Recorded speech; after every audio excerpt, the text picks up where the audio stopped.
Olá, bem-vindo aos cursos online Celper. Meu nome é Imar Lopes, instrutor do curso de Introdução ao Geoprocessamento com TerraView 5, ou QGIS 3. Parte 3, aula 4.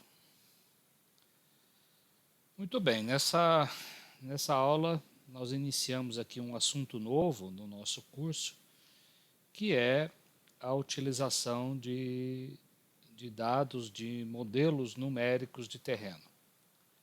Então a gente vai ver aí algumas técnicas, né, para trabalhar esses dados e obter também depois alguns produtos sobre modelos numéricos de terreno. Bom, muito bem. O que significa então MNT ou DTM, né, Digital Terrain Model? Nada mais é do que uma representação matemática da distribuição espacial de uma determinada característica vinculada a uma superfície real. Essa superfície, em geral, é contínua e o fenômeno a ser modelado pode ser variado. Então, na verdade, nós temos uma informação z que é função de uma posição no terreno. Então, por exemplo, uma curva de nível. Você tem ali uma cota altimétrica com uma latitude e longitude e uma cota associada a uma curva de nível. Há um dado matricial. Você tem uma latitude e longitude desse ponto, desse pixel ou célula, e associado a essa célula você tem um valor associado, que pode ser a altitude, pode ser a temperatura, né, precipitação, na verdade é qualquer variável ambiental, né? E a representação desses modelos numéricos de terreno, elas estão dentro do domínio vetorial e matricial. Então a gente vai ver os tipos nessa aula também de representação aí de modelos numéricos de terreno. As principais aplicações estão relacionadas aí a armazenamento de dados de altimetria para a geração de mapas topográficos. A maior parte da utilização, quando a gente fala em modelagem numérica de terreno, a gente já pensa direto nos mapas altimétricos, né, topográficos. Mas pode ser usado aí para visibilidade a partir de pontos pré-definidos. Então, o pessoal de telefonia celular usa aí para definir melhores locais para instalação de uma antena de celular, por exemplo. Para análise de corte e aterro, né, no caso de projetos aí de estradas, de barragens. Definição automática de drenagem e bacias. Então nós temos algoritmos hoje que extraem automaticamente. Inclusive a gente tem um produto chamado Terra Hidro no INPE que utiliza técnicas para extração de dados de modelos numéricos de terreno, e a extração da drenagem e bacias faz parte de uma das funcionalidades lá do Terra Hidro. Para a elaboração de mapas de declividade ou exposição ou aspecto, né, para apoio a análises geomorfológicas e também de erodibilidade do terreno, né, analisar onde a inclinação é maior para essa questão de perda de solos aí por precipitação, né. Para análise de variáveis geofísicas, geoquímicas, para ortorretificação de imagens de sensoriamento remoto, né, então você pode chegar nesse nível de refinamento ali do processamento de dados matriciais, né, das imagens, usando o modelo numérico de terreno para poder compensar as variações altimétricas ali de uma área mais acidentada, né? E também para apresentações tridimensionais, fazendo a combinação com outras variáveis aí, ok? Então, vamos ver agora as fases, né, no processo da modelagem numérica. Primeiro nós temos que adquirir dados, depois nós temos que fazer a geração de grades, né? Ou, na verdade, muitas dessas grades já são fornecidas justamente pelas técnicas aí hoje atuais aí de aquisição de dados. e depois a elaboração de produtos. Uma das maneiras na fase aqui de aquisição de dados é os tradicionais aerolevantamentos, né? Levantamentos com fotografias aéreas, aonde a gente vai, ao longo de uma linha de voo, você vai batendo as fotos com uma porcentagem aqui, né? Normalmente é 60% de cobertura entre uma chapa e outra, que é para exatamente você ter um par estéreo e permitir então você ter também a visão tridimensional do terreno, né? Nós temos também atualmente, né, temos aí os vantes e drones também sendo usados em levantamentos topográficos. Nós temos aerolevantamentos também que são feitos com sensores de laser, né, conhecidos como LIDAR, que é a varredura por um feixe de lasers, né, para poder ter a altura dos objetos na superfície aqui do terreno, né? E nós temos também, como exemplo aqui, sistemas de interferometria, né, a partir de duas imagens aqui obtidas por sensores de radar, né? Você tem uma técnica que se chama interferométrica, né, interferometria, que extrai então o modelo numérico de terreno a partir de um par de imagens aqui, de um sensor de micro-ondas, né? Então a gente tem hoje sensores tanto aerotransportados como também a bordo de satélites para ter esse tipo de produto. Inclusive o INPE fez um trabalho muito grande na época da transposição do Rio São Francisco, onde foi feito todo um aerolevantamento com radar para poder ter um modelo numérico com uma qualidade boa ali para extração então da definição, né, do traçado da transposição do Rio São Francisco. Bom, e aqui eu coloquei só como uma lembrança minha, principalmente, em relação ao que a gente tinha alguns anos atrás, tá? A gente não tinha Avante, não tinha LIDAR, não tinha radar com produtos interferométricos. O que a gente tinha eram produtos de aerolevantamento que depois o IBGE ou o Exército fazia a restituição plano-altimétrica, analógica, né, não era digital ainda, então com restituidores analógicos você extraía toda a topografia, né, extraía as curvas de nível, extraía a rede de drenagem, os elementos aqui do terreno, e isso depois a gente passou por muito tempo usando essas cartas topográficas em papel. E depois a gente, como só tinha esse produto para usar, para ter um modelo numérico de terreno, a gente fazia o uso de mesas digitalizadoras. Isso é, você pregava esse mapa aqui na mesa com uma fita, a fita crepe aí, e fazia com a digitalização do mouse, né, que tem uma mira ali, né, existe uma cruzinha aqui para você ir percorrendo as linhas do mapa e ele transferia então o mapa analógico para o meio digital. E aí depois no SIG a gente fazia a obtenção das grades, dos modelos numéricos, né? Fazia a geração aqui de grades retangulares, triangulares, para poder depois extrair os produtos. Então hoje a gente praticamente não usa mais esses produtos analógicos, né? Nem faz digitalização mais de curva de nível. Isso daqui, inclusive, foi por um bom tempo, várias empresas ganharam muito dinheiro com isso, fazendo digitalização de mapas topográficos. Tá? Tinha empresas que faziam só eram especializadas nesse serviço. Tá?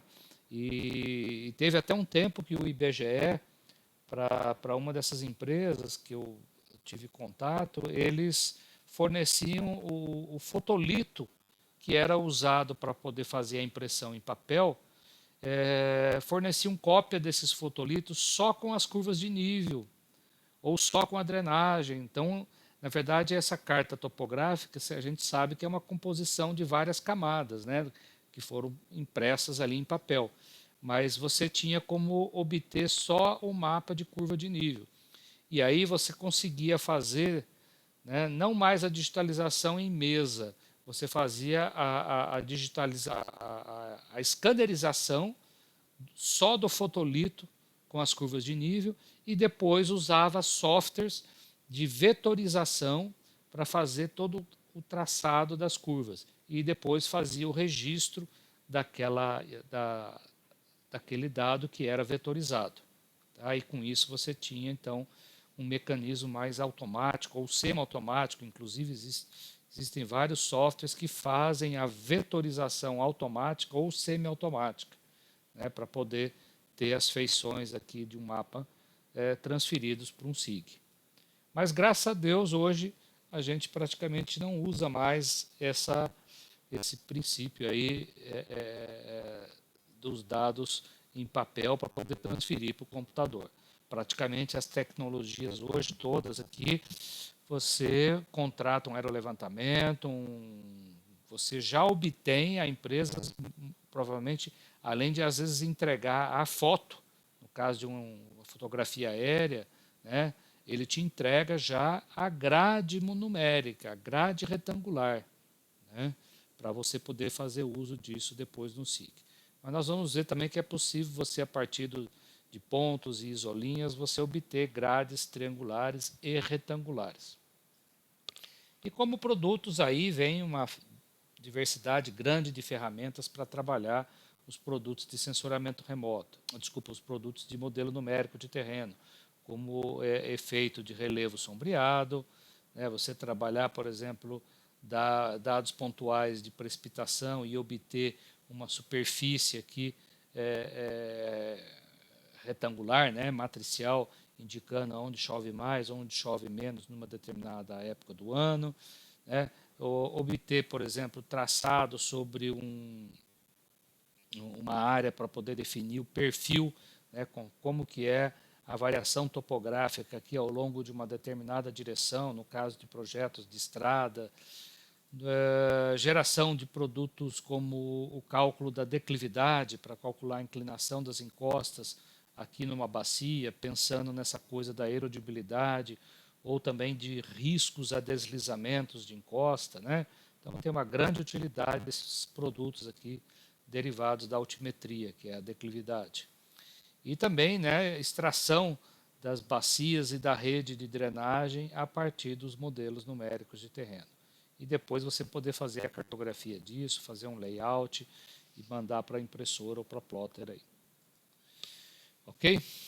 Bom, mas na fase de aquisição de dados, né, é uma fase muito importante aí no processo da modelagem numérica, que compreende a aquisição de um conjunto de amostras, né, através dessas técnicas todas que a gente viu aí na fase de aquisição, que representam muito bem a variação do fenômeno espacial que você tem interesse. Então, um dado de modelo numérico de terreno, ele não pode ser insuficiente.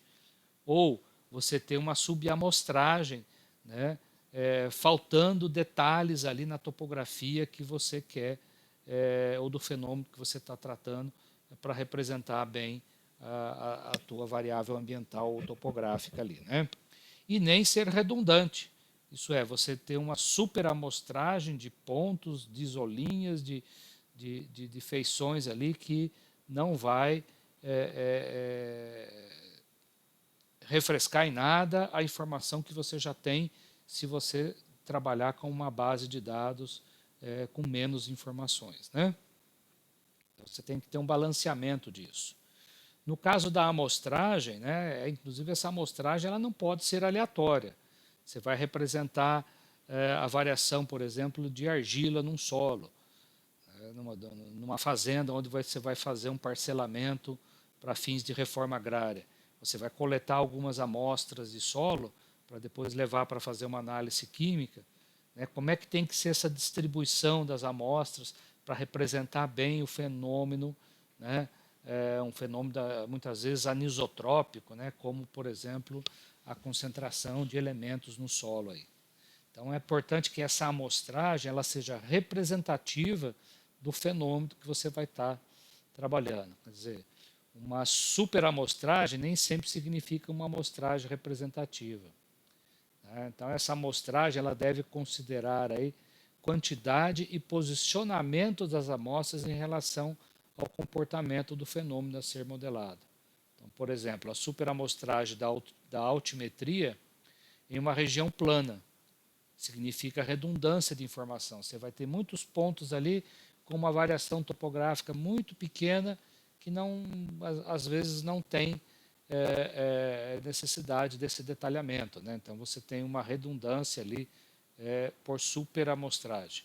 Ou subamostragem, em regiões de relevo mais acidentado, né? Topografia mais de morros, né? Significa ali uma escassez de informações para você ter o detalhamento topográfico em regiões mais complexas. Né? A amostragem de pontos ela pode ser regular, então você ter já uma malha de pontos obtidas regularmente. Então, por exemplo, um aerolevantamento com laser, com LIDAR, ele vai ter uma malha de pontos ali em função da frequência e velocidade com que ele vai obter os pontos ali na superfície da Terra. Né? Então, essa amostragem ela tem um espaçamento XY e mantém uma regularidade da distribuição no espaço. Então, levantamentos sistemáticos de campo, imagens de par estéreo por drones e etc.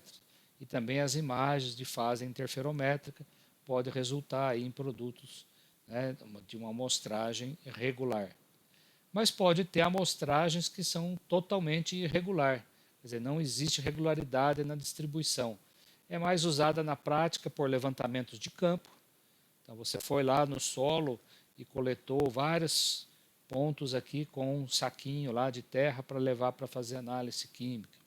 Ou no caso da geologia, né, os geólogos costumam fazer muito as trincheiras para poder fazer a coleta de amostras. Ou também ao longo da rede de drenagem, né, se você está pensando em analisar a variação ou concentração, por exemplo, de metais pesados, né, que ocorrem em sedimentos de rios, né? E aí você pode coletar amostras ao longo dos canais aqui da rede de drenagem. Então são exemplos aí de amostragem irregular. E as amostragens por isolinhas, né?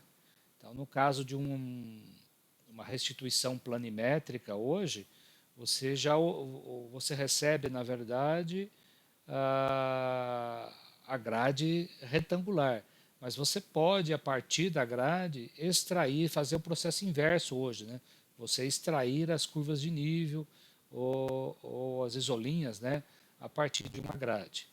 E é uma das representações, ainda muito utilizada, né? Se você só tem ela, você tem,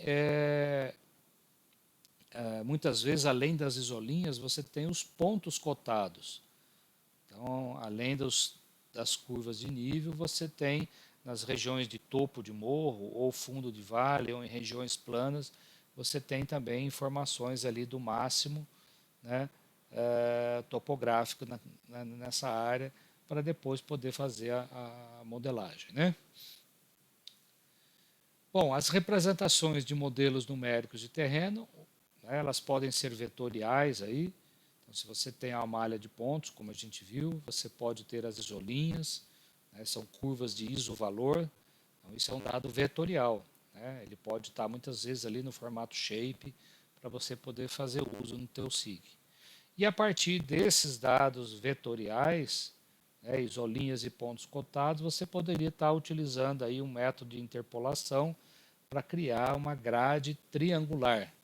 Então ele vai pegar os vértices aqui dos pontos e poderia também utilizar as isolinhas, e aí vai fechar toda a tua área com face de triângulos.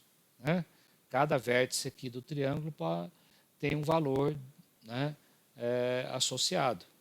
No caso, a topografia, né, ou qualquer outra variável aqui associada a cada vértice desses triângulos. ou também obter grades retangulares, um dado matricial, né, um arquivo TIFF lá com essa representação também do relevo a partir das suas amostras vetoriais. Inclusive tem técnicas que fazem a obtenção da grade retangular a partir das amostras e isolinhas e também a partir da grade triangular. Então você pode primeiro gerar uma grade triangular e depois da grade triangular você gerar uma retangular. E aí muitas vezes o SIG, em vez de te mostrar os pontos da grade, ele já te mostra um dado ali na forma de uma imagem. Ele pega o mínimo daquela grade, o máximo da grade, coloca numa variação de níveis de cinza, ou se você aplica uma paleta de cores e ele mostra ali a variação do teu parâmetro que você tem ali naquele dado matricial na forma de, de uma imagem. Né? Que inclusive o SIG Spring, ele permitia, além de mostrar a imagem, claro, mas ele mostrava também alguns pontos, né? Claro que se você fosse dando zoom, ele ia chegar ao ponto de mostrar exatamente o pixel aqui na tela, com um valor numérico, né? Um texto ali mostrando qual que era o valor numérico associado a cada ponto da grade. Então, às vezes, para poder fazer algumas análises da qualidade dos dados, era muito interessante, né? É muito interessante você ter essa informação realmente numérica aqui na tela para poder mostrar os pontos da grade. Mas também na forma de imagem, você pode ir passando o mouse, né, nessa imagem em níveis de cinza aqui, você pode ir passando o mouse e ele te mostra o valor também calculado naquele ponto, né, naquele pixel.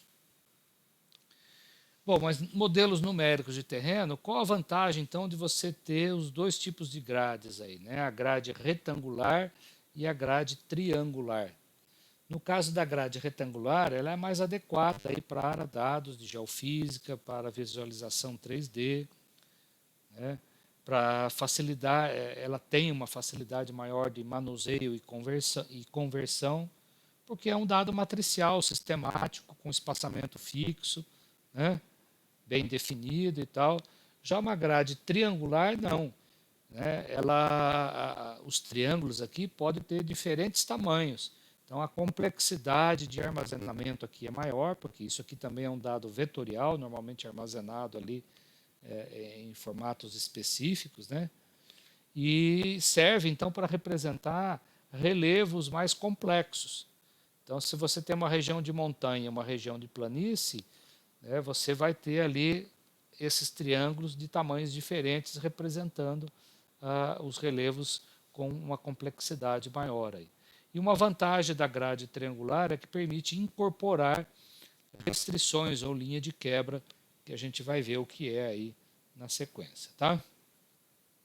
Bom, a grade triangular, né, conhecida também como TIN, ela é Triangular Irregular Network, utiliza, né, polígonos de faces triangulares como vértices sobre os próprios pontos amostrados.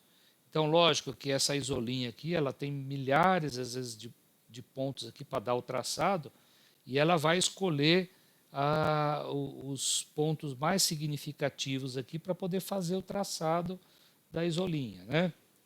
Então, essas amostras são interligadas 3 a 3, formando os triângulos. Existem aí na literatura várias maneiras de interligar esses pontos. A mais utilizada aí pelos SIGs, que tem aí disponível, é conhecida como a triangulação Delaunay.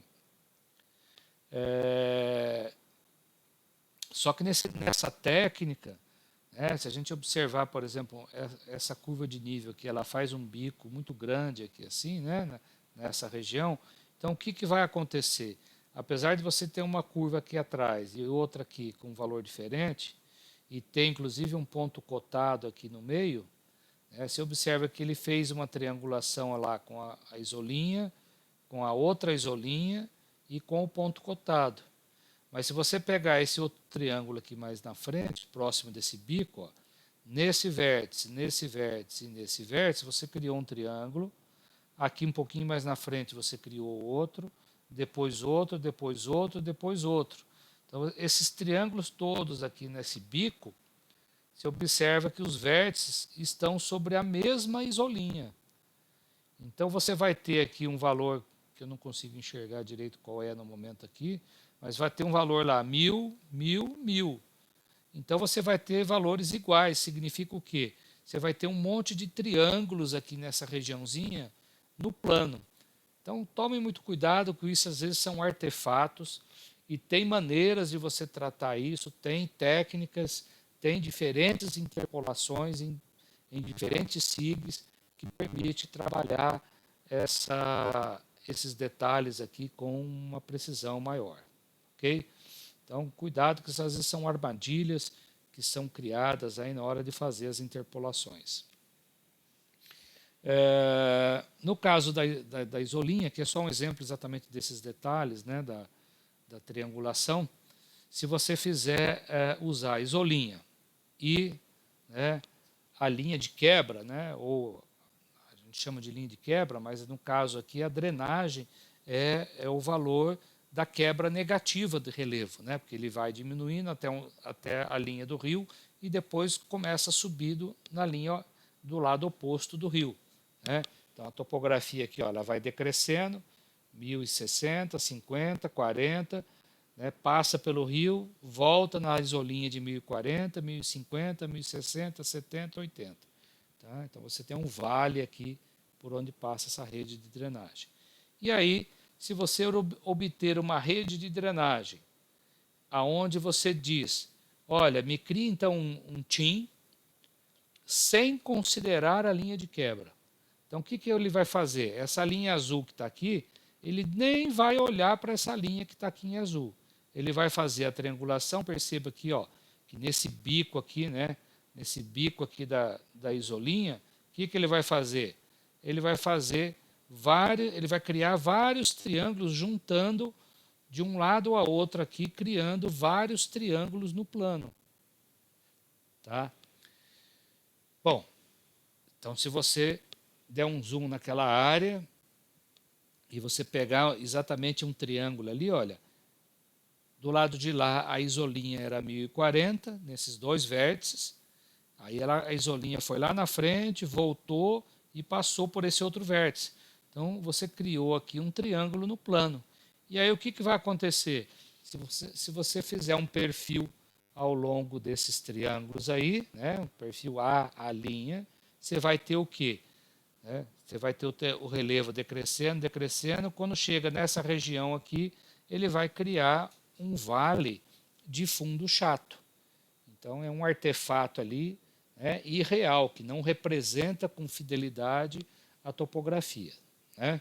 Entretanto, você pode fazer a mesma triangulação, só que agora você vai considerar a linha azul. Então, além dele fazer os triângulos entre as isolinhas que têm cotas diferentes, ele vai fazer a triangulação também com a rede de drenagem. E aí, se você der um zoom ali, você vai ver que aquele triângulo agora que estava na cota 1040, 1040, ele criou um valor intermediário ali com 1137, um valor menor aqui, criando então um relevo mais fiel. E aí, se você fizer um traçado aqui de um perfil, né, você vai ver agora um vale bonitinho ali, que ele vai até um mínimo, depois sobe, representando melhor aí, né, de forma mais real aquela topografia. Bom, vocês vão ver que no TerraView e no QGIS vocês têm uma interface gráfica que permite aí criar ou fazer as interpolações. Né? Então, normalmente você vai dizer lá qual que é a camada de isolinha, qual que é a camada de ponto cotado, qual que é a camada que tem a linha de quebra, né? E depois tem mais alguns parâmetros aqui que utilizam o interpolador Delaunay, né? Onde você fornece a escala do seu mapa, qual é a escala que foi obtida essas isolinhas, 1 para 50 mil, 100 mil. Então, na verdade, essa escala aqui ela é útil para que ele faça um ajuste desse parâmetro, desse. Esses 4 parâmetros aqui, eles são automaticamente ajustados em função da sua escala. Claro que se você depois achou que a quantidade de triângulos lá não foi suficiente para representar bem o relevo, você pode mexer nessas variáveis aqui para obter uma triangulação mais densa ou não, dependendo de como você altera esses parâmetros. Tá certo? E aí você vai ter a saída aqui de um arquivo vetorial para ser utilizado aí com essa grade triangular. Então, essa ferramenta do TerraView cria somente a grade triangular, que é o TIM.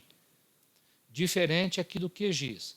O QGIS também tem aqui interpolação TIM, mas na verdade, além de você selecionar aqui a isolinha, o ponto cotado e a linha de quebra, você escolhe inclusive qual vai ser um interpolador, e inclusive diz aqui o número de linhas e colunas e o tamanho do pixel, para que ele crie, além da grade triangular, que vai sair aqui nessa opção aqui embaixo, ele vai fazer também a grade retangular a partir da grade triangular.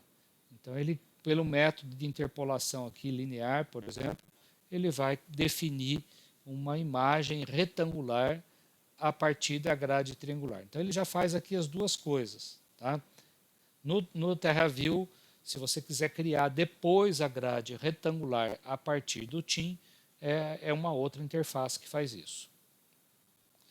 Bom, então no exercício 3.9 nós temos aí a geração de grades a partir de modelos numéricos.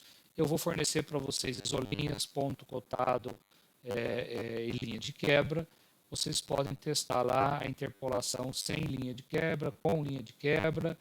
Então é só um teste para ver como funciona essas interpolações para criar as grades triangulares. Ok? Interpolação de grade retangular. Na literatura vocês vão encontrar várias técnicas, desde técnicas mais simples, como técnicas mais sofisticadas, como a krigagem, né, kernel, enfim, que criam outras superfícies a partir, por exemplo, de pontos. Mas aqui, abordando um pouco mais sobre as 3 técnicas mais usadas aí, não digo mais usadas, mais simples, né, na verdade, a partir de pontos. Então, isso aqui, inclusive, são pontinhos onde tenho cada vértice, em cada ponto vermelho desse, eu tenho ali o XY, que é a latitude e longitude do ponto, né, mais o valor de teor de argila. Então, observa que se você usar o interpolador de vizinho mais próximo, ele vai pegar o valor do teor de argila aqui nesse ponto, no outro ponto, e ele vai repetindo, né, os pixels aqui do teu dado matricial até a distância média entre 2 pontos qualquer aí do seu mapa. Então é como se você fosse criando vários degraus ali com valores tudo repetido em volta do pixel, né? Desculpa, em volta do ponto amostrado. É interessante um operador como um interpolador como esse? Pode ser. De repente você quer identificar rapidamente quais são os outliers ou valores anômalos que tem aí na sua grade e tal. Então você pode usar um interpolador desse para verificar aí onde tem pontos aí com valores muito abaixo ou muito acima dos demais valores ali da variável que você está trabalhando. Já se você utiliza um interpolador agora que faz uma média simples, então agora entre um ponto e o outro, ele já vai começar a criar valores intermediários. E aí você já começa a ter degraus ou, né, patamares ali com um relevo, assim, digamos assim, mais suave para essa mesma malha de pontos. Já se você usar o IQD, o inverso do quadrado da distância, que é uma média ponderada pela distância ali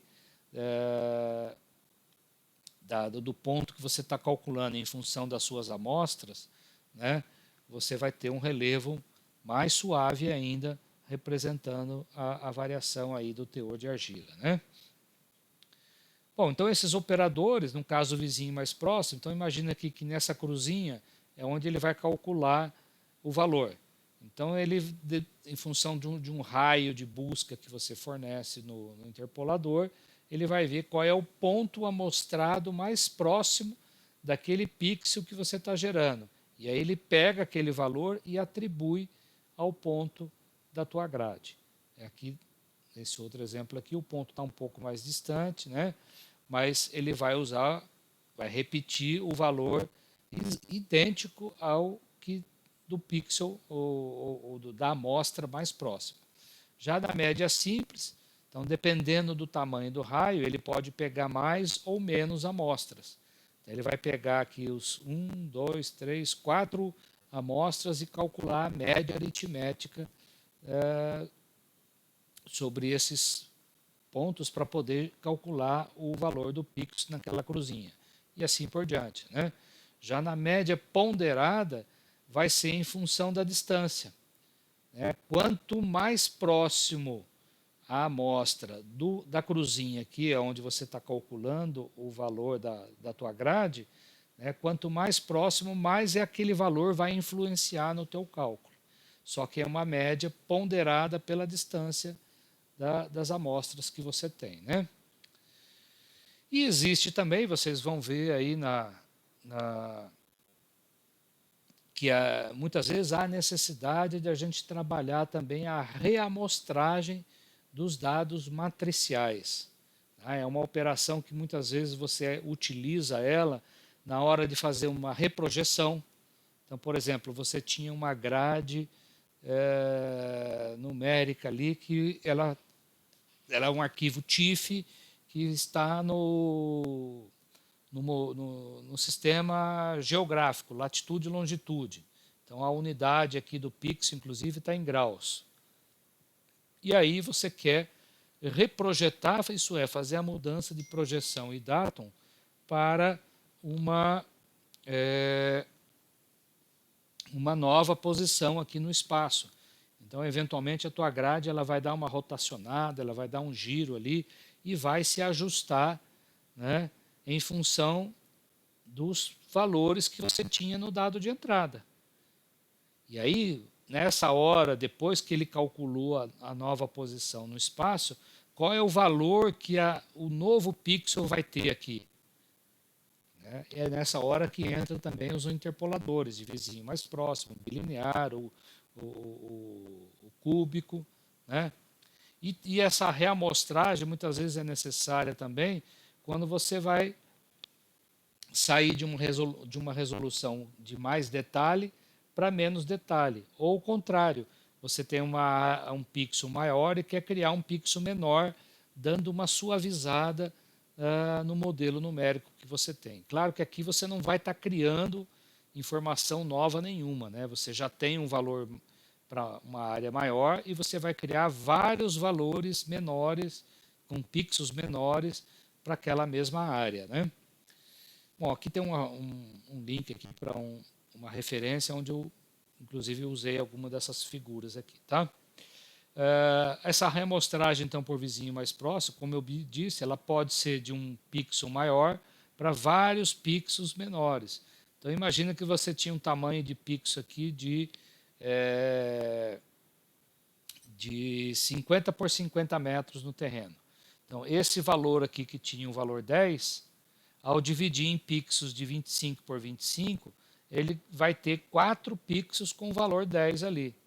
Então, você está criando, né, o valor do interpolador de vizinho mais próximo, você vai perceber que nunca ele vai gerar um valor diferente dos valores que você tinha na entrada. Então, por isso que está aqui, ó, não altera nenhum dos valores do conjunto de dados do raster de entrada.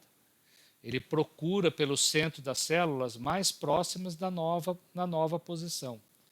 É uma reamostragem, é uma interpolação rápida, porque na verdade ele não faz cálculo nenhum. Ele só procura qual é o centro do pixel mais próximo e pega aquele valor. Tá? Então, se você tem inclusive um dado categórico como esse, né? Você imagina que cada cor aqui representa representa o índice de uma classificação de uso do solo. Então, se você fizer uma reamostragem desses 6 pixels aqui, desculpa, desses 9 pixels aqui nesse canto, numa área de 3 por 3 aqui. Você vai ver que o valor mais próximo do centro é o valor zero, então ele vai colocar o valor zero nessa área toda. Nesse outro aqui é qual? É o 9, vai colocar o valor 9 ali. Neste outro aqui, de 9 por 9, vai ser o quê? É o 5, então ele vai repetir o 5.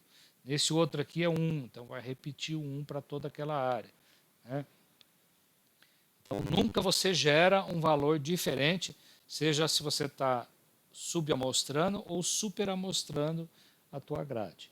E quando você faz o giro, faz uma mudança de projeção e data, realmente que tem uma nova posição no espaço que tem que ser calculado o valor, para cada pixel da grade de saída, ele vai procurar o centro do pixel mais próximo. Tá? Então, esse tipo de amostragem é ideal para dados categóricos, nominais ou ordinais, pois você não cria valores diferentes, né, dos dados de entrada. Porque às vezes você tem um número aqui que representa uma classe de vegetação, outro número aqui com uma outra classe de vegetação. Né? Você vai gerar um valor aqui 10,75. Né? Qual vai ser a classe de vegetação? Sendo que no dado de entrada só existia a classe 10 ou a classe 1. Né? Então, por isso que é mais útil aqui para dados categóricos, né? Esse tipo de reamostragem. Já a reamostragem bilinear, ela, para calcular os valores aqui da grade de saída, ele utiliza as 4 células ou pixels da grade de entrada mais próxima. Então, ele atribui o valor ali calculando a média ponderada desses 4 pixels. Então você tem aqui os pixels que estão aqui em vermelho, né? E você quer calcular qual vai ser esse valor aqui no meio aqui, que está em verde. Então ele vai pegar primeiro entre esses 2 pixels aqui em cima, ele vai calcular, né? Vai fazer uma interpolação bilinear. Claro que então dependendo da distância aqui e essa outra aqui, ele vai calcular aquele valor ali do pixel que está aqui em azul. E aqui embaixo ele vai fazer a mesma coisa, pegar esse valor aqui com esse outro e gerar um valorzinho ali no meio, aqui em azul. Então é uma média ponderada pelas distâncias que você tem aqui. E depois, para calcular o valor verde, né, ortogonal, né, a esse cálculo inicial, ele faz então a média ponderada entre esse azul e esse outro aqui e calcula então o valor naquela posição P que você está procurando. Então nessa outra figura aqui também mostra isso, né? Ele quer calcular os valores aqui nesse dado retangular que está aqui na horizontal. E o teu dado de entrada ele estava girado, ele estava torto ali, né? Então imagina que você fez o registro ou fez uma correção geométrica qualquer. Então é você usando esse interpolador bilinear, ele vai pegar os 4 pixels vizinhos ali para calcular a média ponderada. Esse tipo de técnica suaviza a grade raster de saída, mas não tanto quanto a convolução cúbica, que é o próximo. É útil para trabalhar com conjunto de dados contínuos que não tem limites distintos, né? É útil também para grades de temperatura, modelos digitais de elevação e grades aí de precipitação. Já o cúbico, a técnica é semelhante, é uma interpolação bilinear também, só que ele utiliza os 16 pixels em volta do pixel na posição onde ele quer calcular o valor. Então ele vai utilizar aqui, fazer esse cálculo aqui ponderado pela distância aqui com esses 4 pixels nessa linha, depois os 4 nessa linha, os 4 nessa linha, os 4 aqui, e depois faz a ponderada pela distância dos 4 pontos em azul para calcular o valor ali, interessado em cada ponto da grade de saída. Como a área a ser utilizada é maior, tá, o custo de processamento também tende a aumentar um pouco ali na hora de fazer essa técnica, se for uma área muito grande que você vai estar aplicando o interpolador aqui, ou a reamostragem bicúbica. E no caso ali, como a quantidade de valores a ser utilizada é maior, a suavização também é maior. Então você pode inclusive usar essa técnica para eliminar eventuais ruídos né, de valores que estão muito altos ou muito baixos ali dentro do teu dado de entrada. Bom, e aqui só como exemplo, não é um dado do modelo numérico, mas é um dado de uma imagem de satélite, né, que é mais fácil a gente entender esse efeito dessas três interpolações aqui. Na verdade, eu peguei só duas, né? Mas então, aqui à esquerda eu tenho uma imagem de satélite original, né, uma banda ali de satélite com os níveis de cinza representando a área aqui de Brasília. Então, se a gente observa bem a pista aqui do aeroporto, né, lá de Brasília, e executando a técnica de reamostragem pelo vizinho mais próximo, né, você vê que ele, como a imagem ela sofreu um giro, né, para poder se encaixar no sistema de projeção de saída, ele cria para essas feições lineares aqui, como ele deu uma rotacionada, ele cria esse efeito de escadinha, né? Então você percebe nitidamente aqui nessas feições lineares esse efeito de escadinha. A vantagem é que você não muda os valores de níveis de cinza originais, né? Porque é o vizinho mais próximo.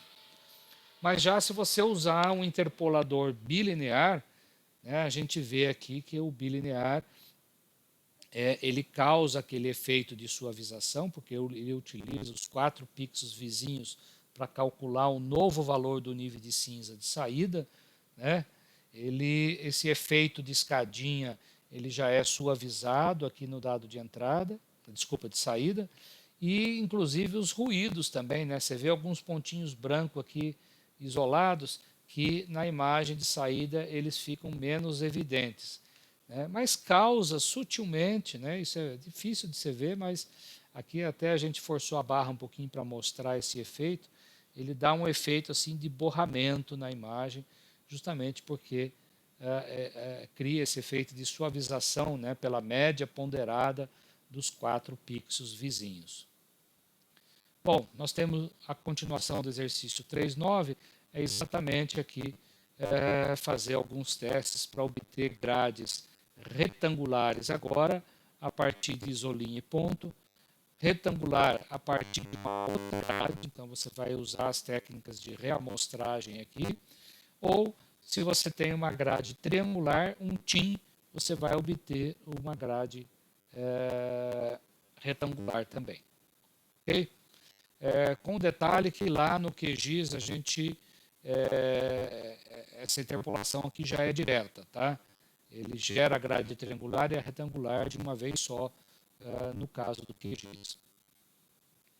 Bom, e aí é onde que a gente pode principalmente obter dados de modelos numéricos de terreno. Como eu disse lá no início, nós não vamos usar mais a mesa digitalizadora e nem as cartas impressas em papel do IBGE, né? Hoje as técnicas de aerolevantamento, de laser, de drone, de radar, de micro-ondas, né, obtém já os modelos numéricos de terreno, tudo já na forma matricial. E aqui eu estou com um exemplo exatamente de um projeto da NASA, né, que criou lá o SRTM, que é o Shuttle Radar Topographic Mission, que foi um trabalho, né, da NASA de sobrevoar aqui o globo terrestre todo, né, usando uma antena aqui, onde ele usou um radar de micro-ondas para poder, através da técnica de interferometria, obter exatamente o modelo da superfície terrestre toda. Esses dados estão disponíveis aqui nos sites da própria USGS, ou da Embrapa, ou daqui do Topodata do INPE. Né? Muita gente busca esse dado da NASA de um projeto que foi criado aqui no INPE para não só você ter um modelo numérico do terreno, mas também ter vários produtos derivados que a gente vai ver aí. Então é aqui, o endereço é esse. Se você for lá, na verdade o endereço é esse outro aqui, tá?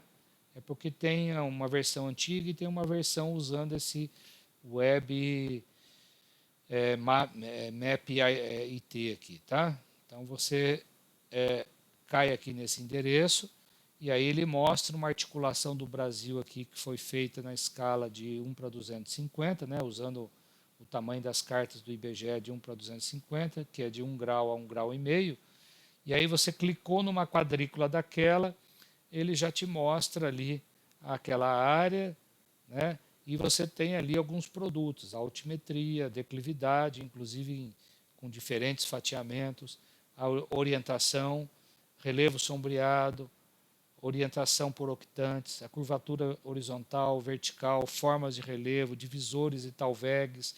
Então já tem alguns produtos que você pode baixar a partir dessa base aqui do projeto Topodata.